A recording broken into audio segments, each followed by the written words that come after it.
Let's take the prayer, please. Got distracted.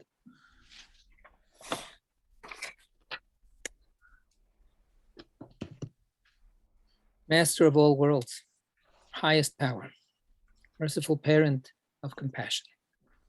In your presence, eternal one, source of strength for us, as you have been for our ancestors, we very humbly acknowledge you. What are we? What is our life that you have done such great kindness to us? We therefore place our appeals before you, so that you may forgive and absolve us of all our faults and failings, that our faults never become barriers between us and you. And may it be your desire to prepare our hearts to feel awe and love for you. May you listen to these words of ours. May you open our encumbered hearts to the mystery of your Torah. May this study be a source of pleasure before your throne of glory, like sweet incense. May you shower down upon us the light of our soul source, all the ways by which we define ourselves. May the sparks of your Holy Spirit, to whom you have revealed these words to the world, shine and sparkle. May their merit their ancestors' merit, and their Torah, their innocence, and their holiness stand for us, as to prevent us from stumbling when we study these words. Their merit, may our eyes be illumined by what we study, as in the saying, the sweet Savior of Israel. Open my eyes, that I may gaze into wonders of your Torah. The words of my mouth, the thoughts of my heart, be acceptable to you, my rock, my redeemer. For it is the eternal wisdom, wisdom now, knowledge, and understanding issue forth. Na na na na na na na na na. Na na na na na na na na na na na na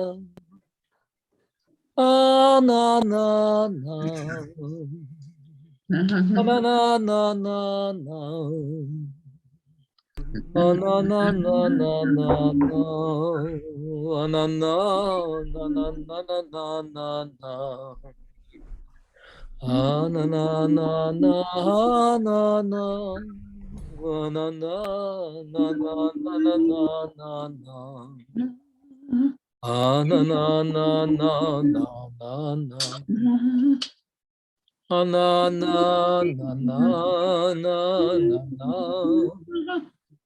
Na na na. Na na na na na na na. Na na na. Na na na na na. Na na na na na na na. Na na na na na na na na. Na na na na na na na na na na na. Na na na na na na na. Na na na na na na na. Na na na na na na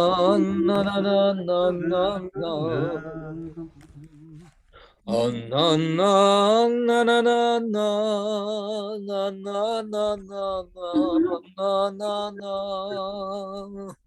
Na na na na na na na na na. Na na na na na na na na na. Na na na na na na. Na na na na na na. Na na na na na na na na. Na na na na na na na. Na na na na na na na na. Na na na na na na na. Oh no no no no no no no no no. Oh no no no no no no no no no no no no no. Oh no no no no no no no no. Oh no no no no no no no no. Oh no no no no no. Oh no no no no no. Oh no no no no no no no no. Oh no no no no no no. Oh no no no no no no no. Oh no no no no no no no. Ah no no no no no no no. Oh no no no. Oh no no no no no no no. Oh no no no. Oh no no no no no. Oh no no no no no no. Oh no no no no no no. Oh no no no no no no. Oh no no no no no no no. Oh no no no no no no.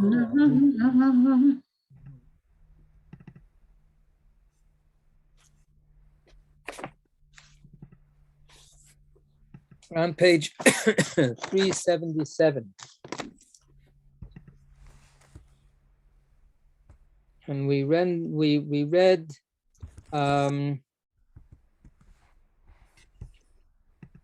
the paragraph Rabbi Yehuda said, the first paragraph of his teaching.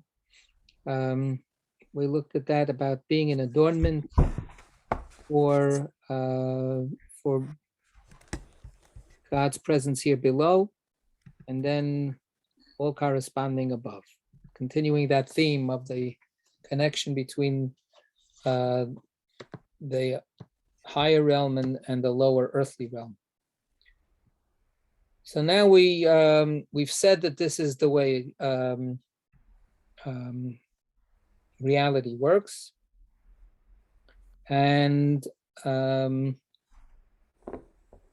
the last statement in that paragraph, right? I have surely hired you, sachor scharticha, right? In Hebrew, it's the way you say surely something or other is by saying the verb twice. So your actual body, in order to engender your image, right? I want you and only you, Jacob says, this is Leah speaking. I need your very body. I need your physical self so that you can engender your image, so that you can have a child, and that child will be your spitting image, will be your image. We have this, as we've said many times. When Adam and Eve have a child, it says they had a child in their image, in their form. The very words that are used when God says, let us create a human being in our image, the same thing happens then every time a child is born. They're created in the image of their parents. So here as well, Leah says, I've engineered this, I've made this deal because I need you for this very, very down-to-earth act that has a correspondence up above as well. So the down-to-earth act of conceiving a child, of having a child, and that child needs to be in Jacob's image. Who is that child that will be born from this particular union? Yisachar, right? And Yisachar is in the Zohar's typology, the man of Torah, right? Yisachar is the paradigm of the person totally devoted to studying Torah. Jacob himself is, in his various names, and we have this week we have him getting a new name, Yisrael, in the Torah reading. But for the Zohar, the whole cluster of names that Jacob has, or that we give the name Jacob to, along with other names. For instance, if you have the Pritzker edition in front of you and you look at the beginning, so you have a number of different names all associated with Jacob, right? So Tiferet is the name, a well-known name of that central sphira. So you look at the page, beauty, Rachamim, right? Beauty is a translation of Tiferet. Compassion, blessed Holy One, that's Kutchabrichu, heaven, Shamayim, sun, Shemesh, right? Harmony, I'm not quite sure what he means by harmony. You've got king, green, torso, Jacob, Moses. What he doesn't say is written Torah. The written Torah is Jacob. Where is the oral Torah? Shechina. So the written Torah, that's the unchanging, eternal essence of Torah. Like, we can't change any of the words that are written. The Torah always has to be written the same way. It always has to follow the same, format. But Torah Sheba'al Peh is the fluid, right? The oral Torah is a fluid Torah, is a Torah that keeps growing, that keeps changing, that keeps moving, because it's owned by us, right? It's owned by us fleeting beings. So the Torah, the written Torah, is given to us to elaborate, to adorn, to embellish, to interpret, to carry forward. So Yisachar is going to be engendered in Jacob's image. But again, we're going to have the lower being a correspondence to the upper. And when you have a lower correspondence to the upper, it's not exactly the same. It's a correspondence. It's a lower correspondence. The lower correspondence is the total devotion to Torah, but human devotion, which means that it's going to be, changing all the time. And that's what leads us into the next paragraph. So if there's somebody that wants to read, look at that. Beryl is deciding to read this week. From here we learn that whoever engages in Torah inherits both the world that is coming and the inheritance of Jacob. He inherits the world that is coming.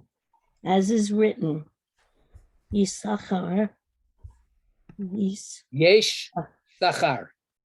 So Yisachar is the name of the child that was born, the son. And then they split the word Yisachar, the name Yisachar, they split it. It's spelled Yud, Sin, Chaf, Reish. So they split it. The first two letters become Yud, Shin instead of Sin. Yesh Sachar. There is Yisachar, there is reward.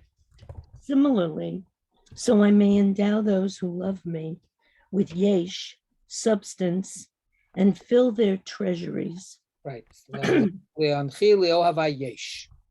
yesh, sachar. How much reward? Yesh. So if you have in the note, 310 worlds of treasures. Like Shin is 300 and Yud is 10. 310 realms of goods. From here we learn that whoever engages inherits both the world that is coming and the inheritance of Jacob, right? So the Morasha, Kihilat Yaakov, right? Torah, Torah, Torah, Torah, Torah, Torah, Torah, Tziva Lanu Moshe. Torah was commanded to us by Moses. Morasha Kehilat Yaakov. It is an inheritance of the congregation of Jacob. Right, so that's this phrase here. But for the Zohar, an inheritance from Jacob means an inheritance from the divine corresponding aspect that Jacob's name calls forth for us. So we inherit that higher sense of treasures when we engage in Torah here down below. And that's what Yisachar exemplifies, the person who ceaselessly, totally devotes themselves to the Torah. Okay. So good. So that concludes that little section. And now we turn the page. We're on 378. For I have borne him 6 sons. Okay, who says that? Leah. For I have borne him 6 sons. When Yeah, Leah gave birth, good, thank you, 471. when Leah gave birth to Zebulun, she exclaimed, God has presented me with a precious gift. This time my husband will prize me, for I have borne him 6 sons. Right. So it's true that she bore him 6 sons, that her husband will prize her. It didn't quite come out to be the case. But the idea that she had total these 6 sons, this conjures up for the Zohar the following teaching. Rabbi Chizkiah. Rabbi Chizkiah said, these are above, below, and 4 directions of the world. Okay, this is the same thing that we have when we wave the lulav and the esrog, right? We wave the lulav and the esrog to the 4 corners, the 4 directions. So we wave, supposedly we're facing east. Whether we are or not is a different story, but theoretically we're facing east. So we go in front of us, east, right? And then we go south, right? Correct? Then we go west, then we go north, and then we go up, and then we go down.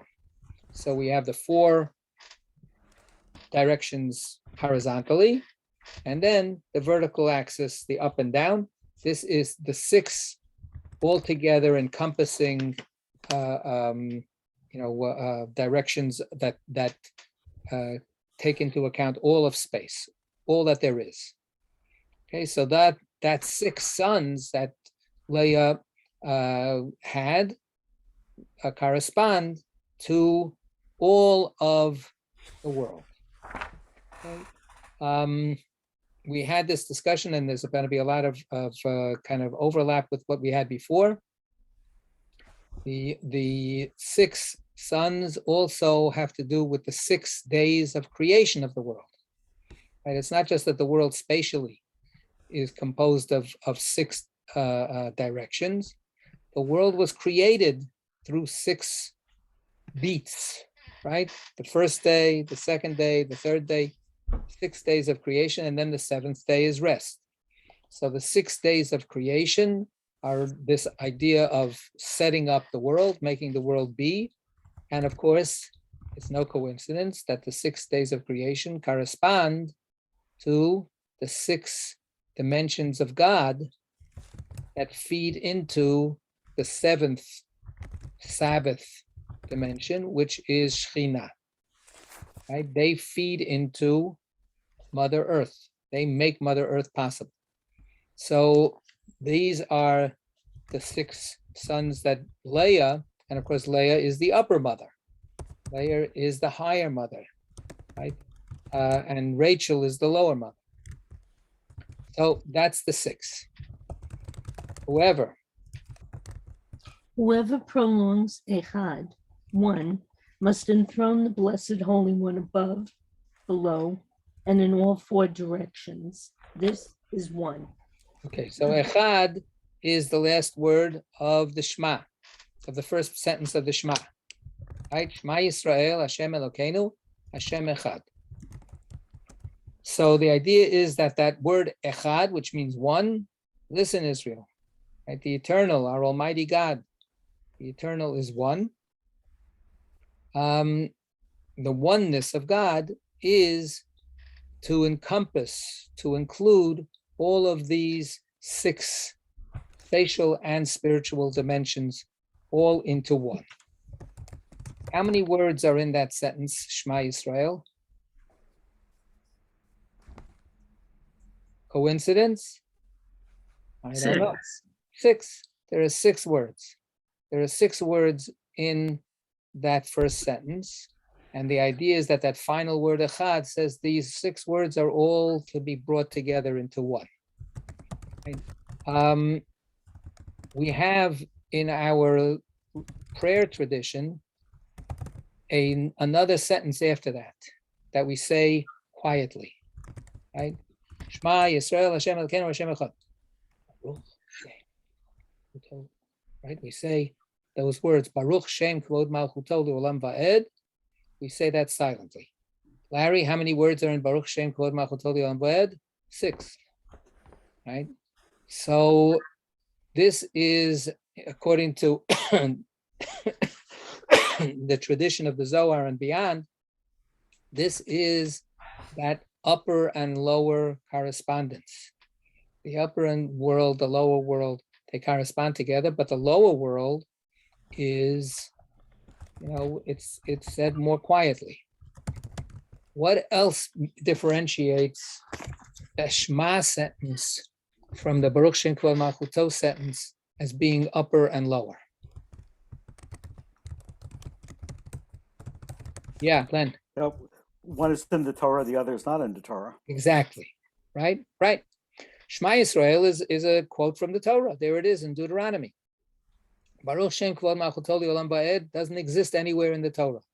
We made it up. Right? Human beings. Well, Moses made up Shema Yisrael also, but then it gets sanctified and codified in the Torah. So, but Baruch Shem Kvod Malchuto is not in the Torah because we created that as a response. On Yom Kippur, traditionally, when we do the high priest's service, what happens? The high priest goes into the Holy of Holies and so on and so forth, and he says the unpronounceable word of God, the name of God, right? And right, when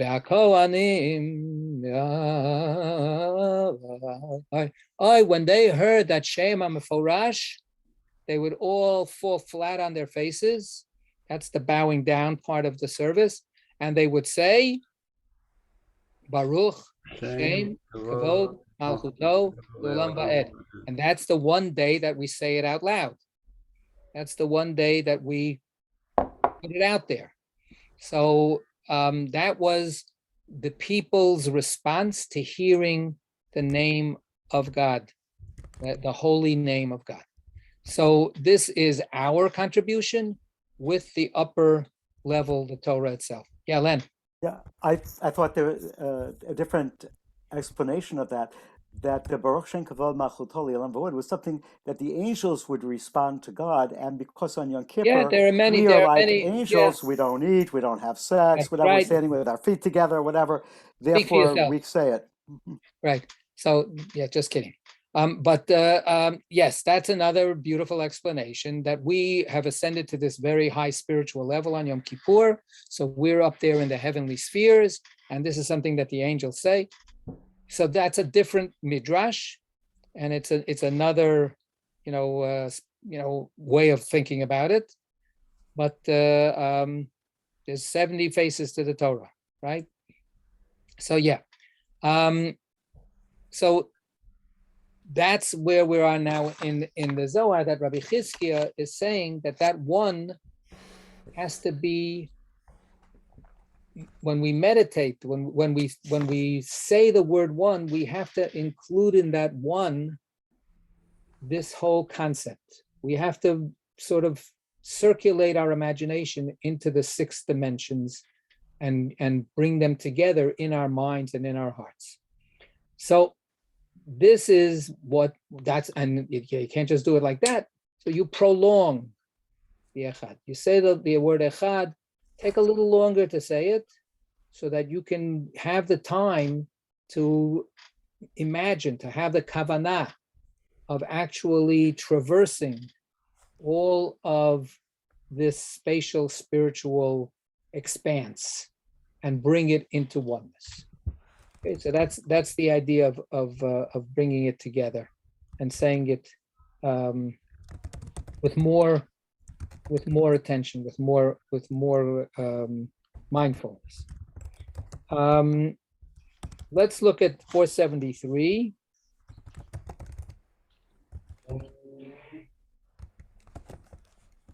Whoever prolongs Ehad, one, the first line of Shema contains 6 words in Hebrew.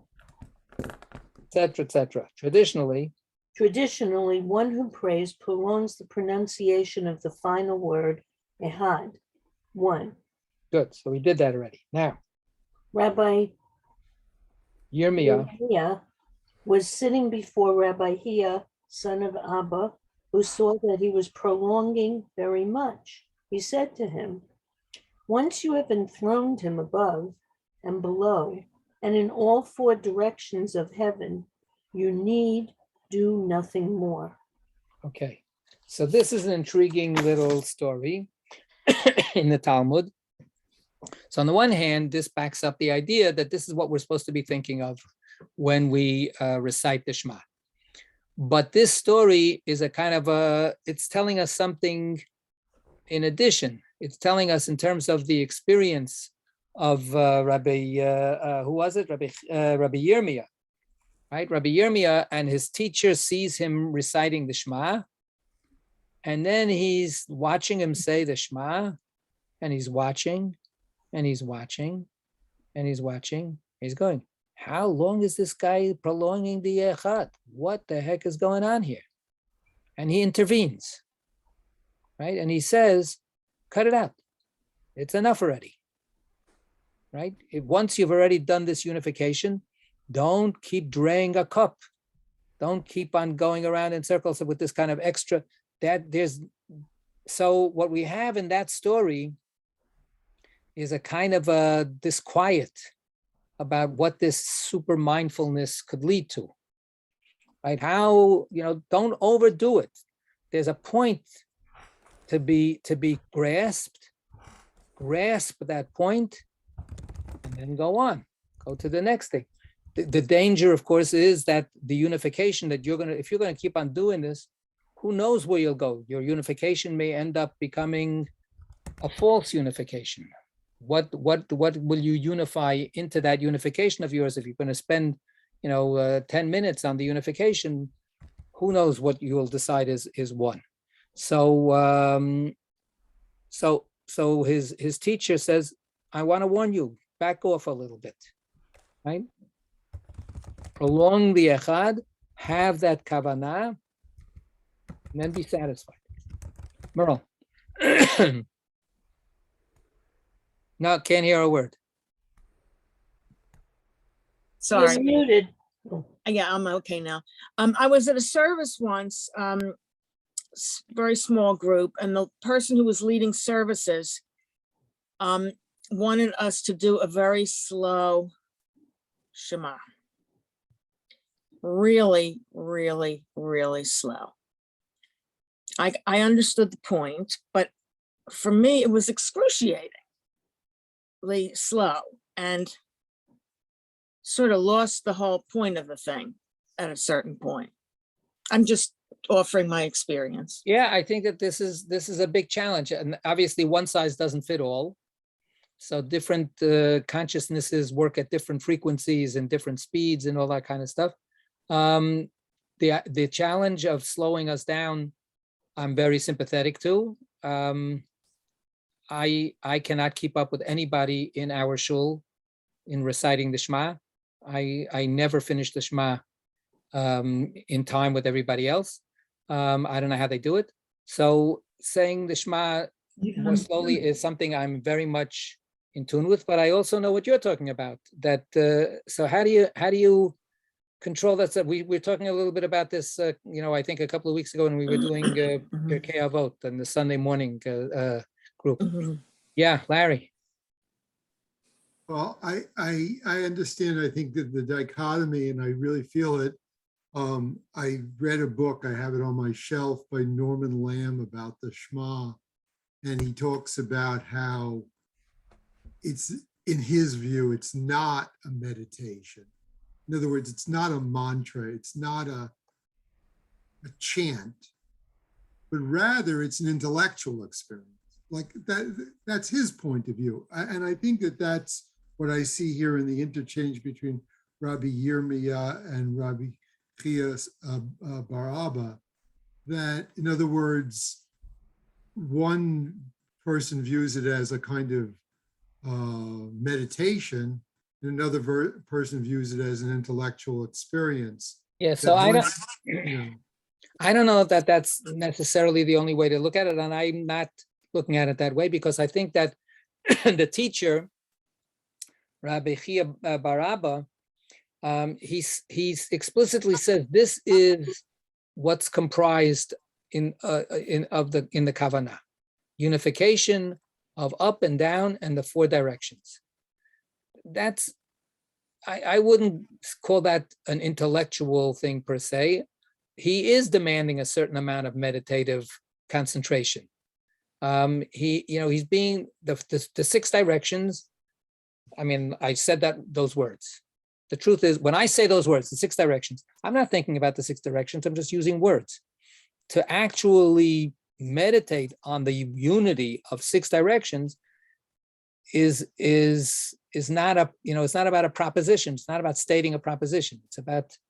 It's about using, some kind of imaginative faculty. So I think that it's really about how do you control that imaginative faculty. But yeah, I mean, Rabbi Lamb, was a big authority on Chassidut, but he was basically, a Litvische, yeshiva guy. So, he was very much of an intellectual bent, in terms of how he looked at things. So yeah, that's what everybody is going to do it, according to where their heart takes them, which is what the whole point of the Shema is, right? And I also, I sympathize with what Meryl said, was saying in terms of like people who want to slow down the Shema, at least the first sentence, want to slow it down. Sometimes I feel like, well, wait a minute, I want to say the whole thing. And then oftentimes in shuls, especially like in liberal shuls, people don't say the whole thing. And what happens is that I can't finish in time. And I feel like, you just give me like another 1 minute or 45 seconds, to get to the end of the whole thing. But maybe that's not what they're into.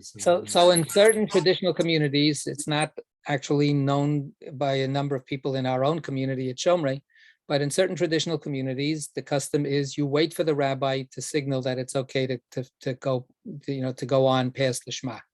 And with the assumption being the rabbi is going to take the slowest. And pretty much that's the case in our shul. However, some people know to wait for me to signal that I'm finished, and some people don't know.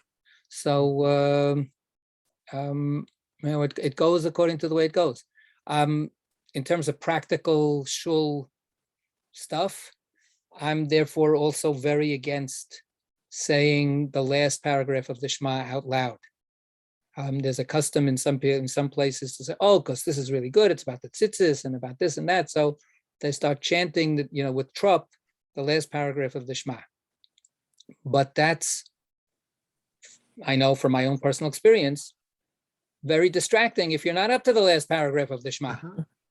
So the fact that we can do the first paragraph, because we know that we're all starting in the same place.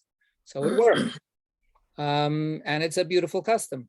But the idea that you should do the last paragraph is based on I think a very faulty and not, it's not really looking out for what people are really doing. I mean, it's assuming that nobody's doing anything. It's assuming that people are not praying. It's assuming that people are not really saying all the words, like you say. So maybe the answer would be that everybody says the Shema, the whole Shema, out loud together, or at least out loud.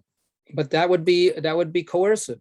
That would mean everybody has to go at the same pace for every part of it. Yeah. So Beryl, you wanted to say something? No, it's a question, because when I read this, I didn't understand it to mean the whole Shema. I understood it to mean elongating the Ehad. Correct. So what is it that I'm not getting? You're getting That's that. one They're word. talking about the first sentence.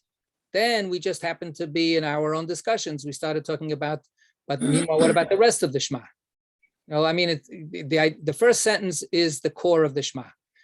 Maximum, the first sentence and the first paragraph, right?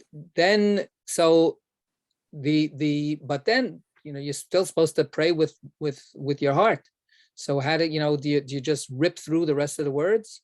So that's what we were talking about. But yes, this is particularly focusing on the first sentence, the first verse of the Shema. Yeah. Okay. So Merle and then Len. Yeah. We could say the same thing about the Aleinu prayer, because once it becomes silent again, after the first, you know what I mean. Yeah. And when we wind up at the end, I'm trying to decode, and the rest of the group is already singing the last sentence. Right. That one seems to go very fast to me. Because it's at the end. We want to get it done already. We want to get out of it. Yeah. Want to wrap it up. So yeah, I mean that's the case, but there is a hierarchy in the prayers. Mm-hmm. The Amidah and the Shema are more essential than the Aleinu. Mm-hmm. So the fact that we might not wait for everybody for the Aleinu, plus the idea is actually when people start singing the Aleinu, that buys you time. That usually gets I can usually catch up because they're singing Aleinu, so I can get to the end. But you're right. It could be a distraction. The point is, where do we pick our battles, so to speak? Where do we say, what? Let's really, really not have distractions for certain pieces at least. If we can't have it all together, then at least for certain pieces we shouldn't have distraction. So Shema and the Amidah are the two big ones. Yeah, Len. Yeah, I think the practice of chanting the third paragraph of the Shema, from what I can tell, seems to be coming from the Reform movement, which has completely dropped the middle paragraph. Now, No, the middle. No, sometimes they have a little bit from the middle paragraph, and sometimes they don't even have the whole third paragraph. You froze. Did I freeze? Mm-mm. No, Len froze.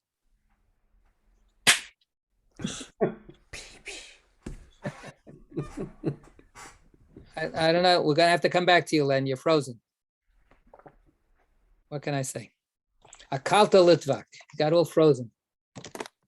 There it is. All right. Hey, So- Reb, I have a question. I thought it was interesting your interpretation of this admonition to be careful, because I'm curious how you got there, because you could go in so many directions, right? Just like this could be an efficiency prompt, it's like you're good. Where's the fear of too much coming from in our tradition and faith tradition? It's like there's a worry of getting lost in these esoteric ideas that we become too self-powerful. Is that?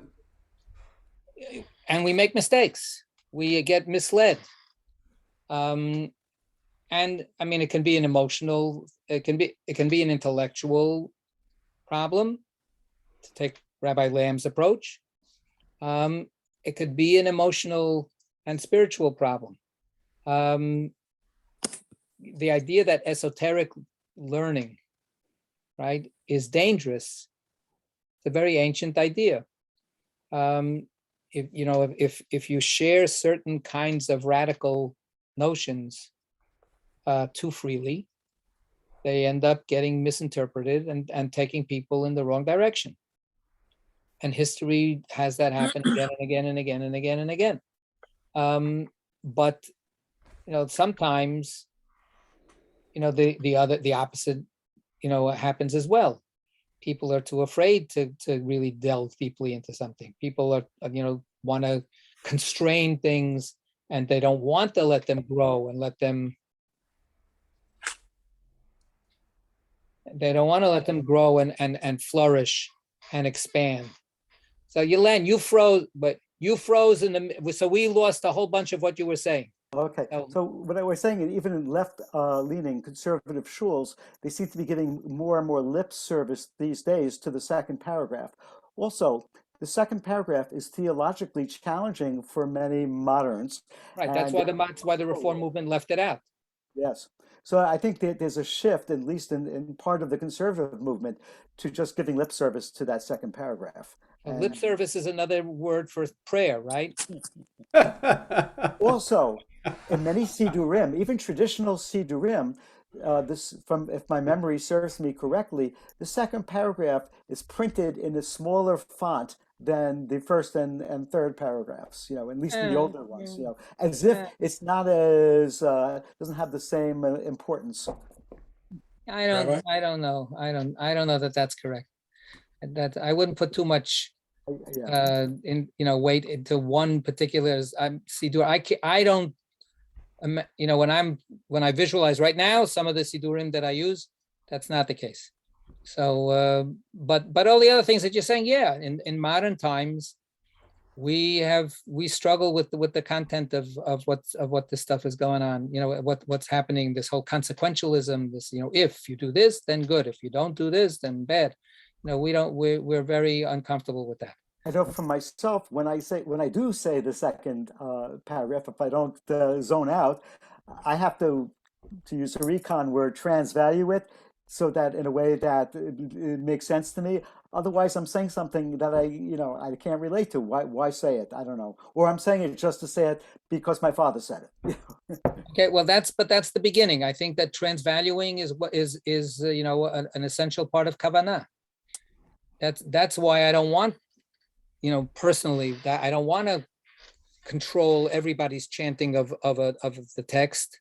I want to limit that because that's the individual prerogative. In fact, that's the individual command. You put it on your heart. So you're going to transvalue it according to your heart. I'm going to transvalue it according to my heart. So, and according to what my heart is at this particular moment. And tomorrow my heart will be someplace else. So I don't have problems with the transvaluing. That's what's called Torah Sheba'al Peh. That's exactly why the words are there. The words are the base, the ground that then you build on. So, yeah. Anyway, but what I was talking about before was not about ideology. I was talking about the fact that somehow people think that that's an attractive liturgical move to have everybody chanting the last paragraph. Yeah, I told a story when we were talking about this stuff in Pirkei Avot. I love the story, so I'm going to tell it again. So Reb Zalman told this story, and he said that once the Baal HaTanya, the first Lubavitcher Rebbe, came to Germany and came to a shul. In those days, all the shuls were very traditional, and he was really, he was trying to bring some life into the shul. He was trying to bring some kavanah, some heart. And he said, I don't understand all this, like just rote, fast recitation of the words. If it doesn't take you a full minute to say the first words of the Shema, then you're really not paying attention to the words of the Shema. So everybody was very taking stock of themselves, and here's this holy man, and he's telling them. So Reb Zalman says, so then, they say that after the Rebbe, the Alter Rebbe, after he left, from then on, in that shul, they would say the Shema like this. Shema. Right? And they would make sure that they would say the Shema for a minute. So, you can take any of these attempts to try to warm things up, and you can then ossify them as well. But back to the opposite side of it. Yes, people go, all of the messianic movements that have been part of our tragic history are about, they were moved by people who got very excited about certain kind of ideas within our tradition and then pushed them to the extreme and brought death and destruction to to the Jewish people. So esoteric material is very attractive, and sometimes the people that are attracted to it are not as stable or grounded as they need to be. But who's to judge? That's the problem. That's the problem. So I like, that the first sentence, the first part of that sentence is, I think, the secret. Once you have enthroned him, right? That's why you're doing it.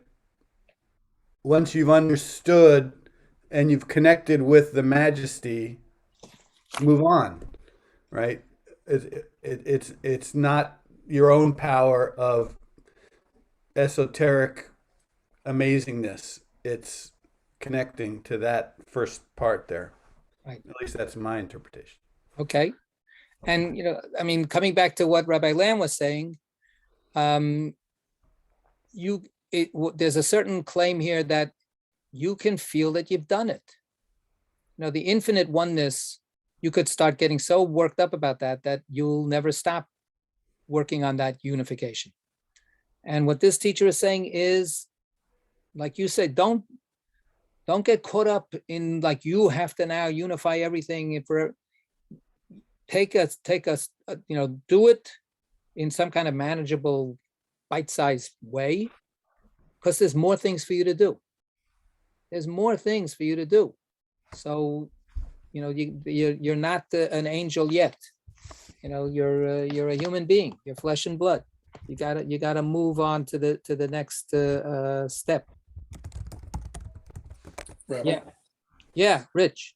Yeah, I wonder if part of the admonishment as well is that, the moving on is to recognize that you're part of a community, and if you don't, you're losing sight of your community.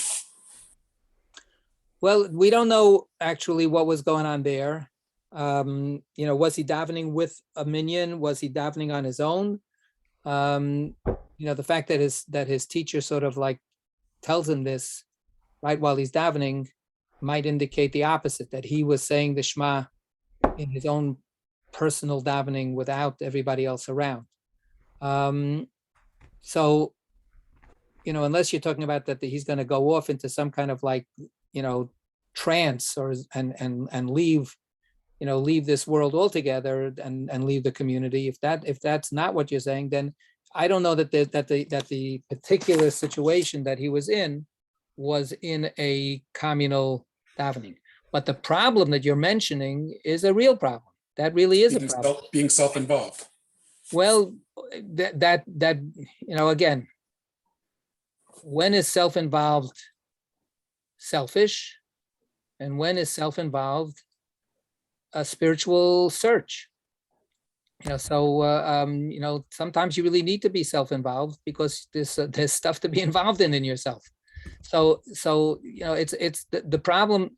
Look, we have it in our shul. I insist that we wait for everybody to finish the Amidah, and I'm overwhelmingly convinced that that's a holy thing to do, literally a holy thing to do, and people can benefit tremendously after they finish their own davening, to pay attention to the fact that they're waiting for somebody else to finish davening, and that they're sort of being an ally, being a supporter for somebody who has their own experience. So it's not just me, myself. It's not my own fulfillment, but I'm actually holding up somebody, to sustain them to be able to do their davening. And you might even, I might even look at the person and go, gee, I wish I could daven like that. I wish I could have, today was such a, scattered day for me. My kavana was in the, down there in the bottom. Look at this person who's able to continue to stand there and daven. What a gift to be able to have examples of people davening. I mean, that's part of our cultural crisis, is that we don't have people to even look at who are davening. So we wouldn't even know what it meant for a person to be engaged in davening. But on the other hand, here's the other part. What happens when it really drags out, right? What happens when it's not, another minute, like when it begins to start feeling uncomfortable, right? Then the question, does that person who's standing there not know that we're all waiting for that person? Does that person, not know that, that everybody is deferring to them? So if they're in some kind of spiritual ecstasy, then they don't know. If they're doing, their own, what was the self, what was it? Self-indulgent. Yeah, but that was Rich. What was the phrase you used? Self-involved. Self-involved. If their trance is because they're self-involved rather than in God involved, then they might not know that everybody's sitting there waiting for them. But so when do you make that decision? When do you start saying, you know what, God, this has been a wonderful conversation, but they're waiting for me here. My friends are waiting for me. So we're going to have to continue this, at Musaf or at Mincha or tomorrow. But at least we were able to connect a little bit. Is that the right thing to do or not? So these are arguable questions. And, but I'd rather make a mistake of waiting too long for somebody than make the mistake that everybody makes of not waiting. I think it's worth that. I think that it's absolutely spiritually beneficial. It's there, it's available to be spiritually beneficial. Not everybody's going to take advantage of it, but it's there, it's a gift, and you can use that gift. And I know that a few people have said that when they go to other shuls, they're traveling or whatever, they have to visit, whatever. And they go, boy, I really miss it that other shuls don't do this. And I'm frankly, I'm pretty amazed that other shuls don't do it. What can I tell you? So there you are. All right, we've got struggles because we're all Israel. We got to wrestle with so much. Okay, yes, we're continuing. Rabbi Chizkiah. Rabbi Chizkiah said, "It is written upon mountains of separation and also upon mountains of spices." 4 mountains of spices. 6 sons of Leah, embracing 6 others, totaling 12, totaling 6, each enfolded in his fellow, with Leah above them, filling a joyous mother of children. Right.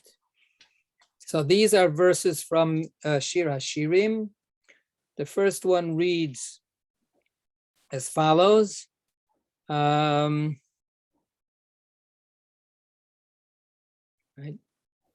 So it says, until the day exhausts itself and the shadows flee. So then turn, and my beloved, and be like a deer Ola Ofer Hayalim, or like a a young gazelle or whatever it is. Al Hare Bater, right? Upon the mountains of Bater. So Bater, as the note explains, means like Brit Bein Habitarim, the covenant between the pieces, the cut up pieces. So Hare Bater, mountains that have been chopped up, that have been cut up. So they're very, craggy and spicy, not spiky. So that's one place where the beloved is said, go over to those mountains and I'll meet you there. And the other one is later on toward the end, the last verse in Shir HaShirim, Brach Dodi, right? Go, run, my beloved. Same thing. And be like a young deer, a young gazelle, right? Al Hare Besamim, upon the mountains of spices, Besamim. So the Zohar says, look, here we have parallel verses. One place it says mountains of separation, of cutting into separate pieces. And one it says Besamim, spices. So what's that all about? So the 6 sons of Leah are the mountains of spices, right? Embracing 6 others. So apparently the other mountains are mountains of separation, and they are united together by these 2 parallel verses. So they're 6 plus 6 is 12, but they're really 6, right? Because they're united together, because the 6 and the 6 fold into each other, they become 6, the 6 directions of spiritual and spatial reality, right? Each enfolded into the other, with Leah above them, right? So Leah is the Aim Habanim Smecha, right? She is the joyous mother of children because she contemplates from above, oh, look at my children, and my 6 children actually then encompass the other 6 children, the other 6 sons of Jacob, right? So even Rachel's children are absorbed into Leah's maternity, right? She ends up actually getting the full credit for all of the 12 through her 6 sons that she herself gave birth to. So yeah, we're going to get to this idea of separation in another minute, I think, right? And there's a note someplace about the separation, right? All right, we'll get to it later. Yeah, I think. Yes. Next, on the next page. Good. All right. So it is written. So it is written, do not take the mother along with the young. Okay, this is a famous. They all over the world, they know about this. This is when in the traditional world, when they use the word world, it ends up having such a narrow definition. The whole world knows this, Tosfos. The whole world knows this particular, incisive comment that Nachman of Bratslav says. The whole world knows these things, right? The 14 people in the world that are interested in this stuff, they are the world, and everybody else is not. So the mitzvah is called Shiluach Hakan, the sending away from the nest of the mother bird. When you come upon a nest of chicks or eggs, and you want them, you can't take the eggs or the chicks with the mother watching. You have to shoo away the mother bird before you can take the eggs or the chicks that are in the nest, right? So that's the mitzvah. It's a strange mitzvah. So the Zohar now says, what is that really about? What is it really telling you?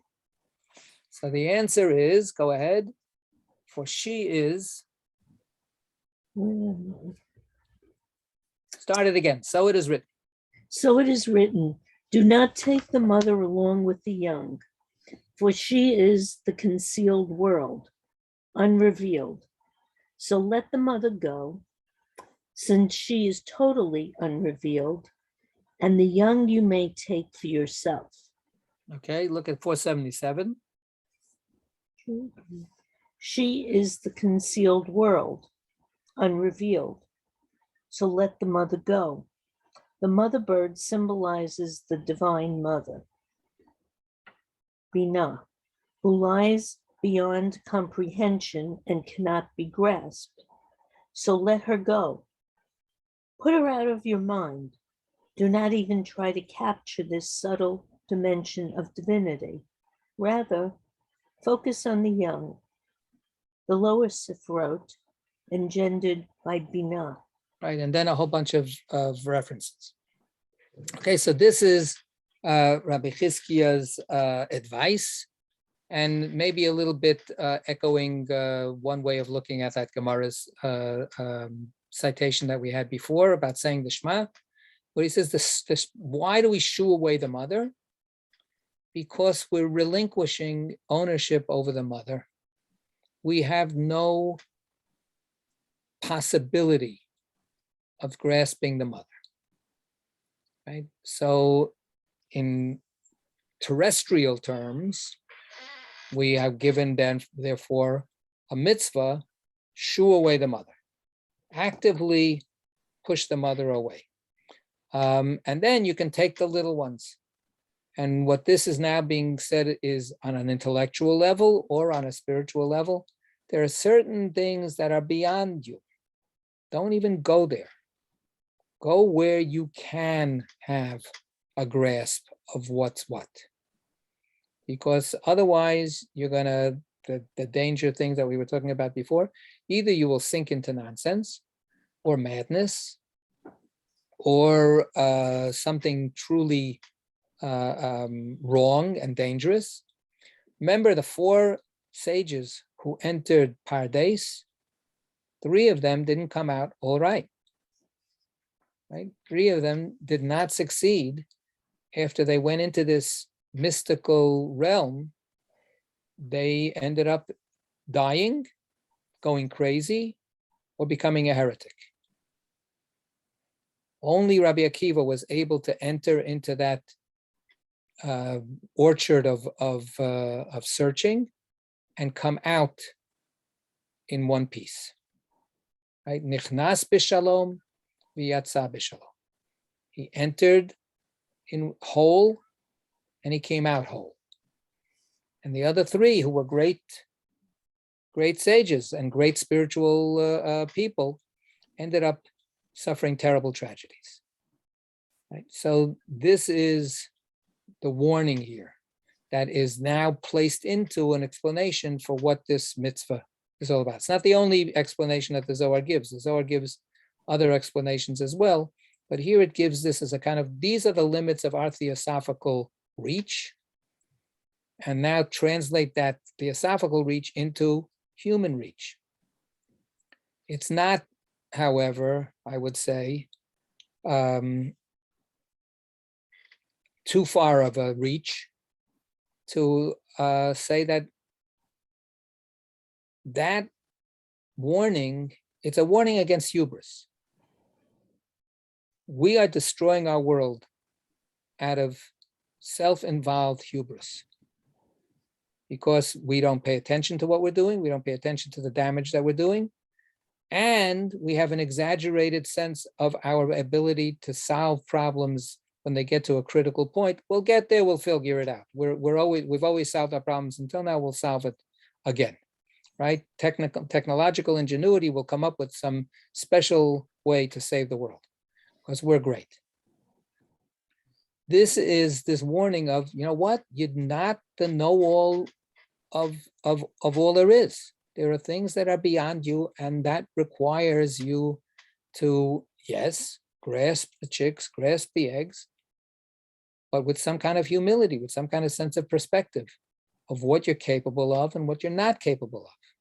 What kind of arena you can have, you can exercise your control over, and what kind of arena you have to let go of. This is, of course, essential teaching this year, the year of Shemitah, right? The year of Shemitah says, let go. Let go of the world. And guess what? The world will not fall apart because you're not controlling the world. Right? Have a little humility. Have a little sense of limitations for yourself. Right? It's not yours to always take care of. Right? God says this is not your land; it's my land. It's the opposite of Woody Guthrie. And so that's the explanation for it here. Okay, so 2 more minutes. Let's finish this paragraph. Okay, so where are we? Right, so she is total. Let's do the last Okay. line. The last line on 378, and then go into 379. So she is totally unrevealed, and the young you may take for yourself. Right. The young are there for you. They're given to you, but she is not given to you. She is completely concealed, unrevealed.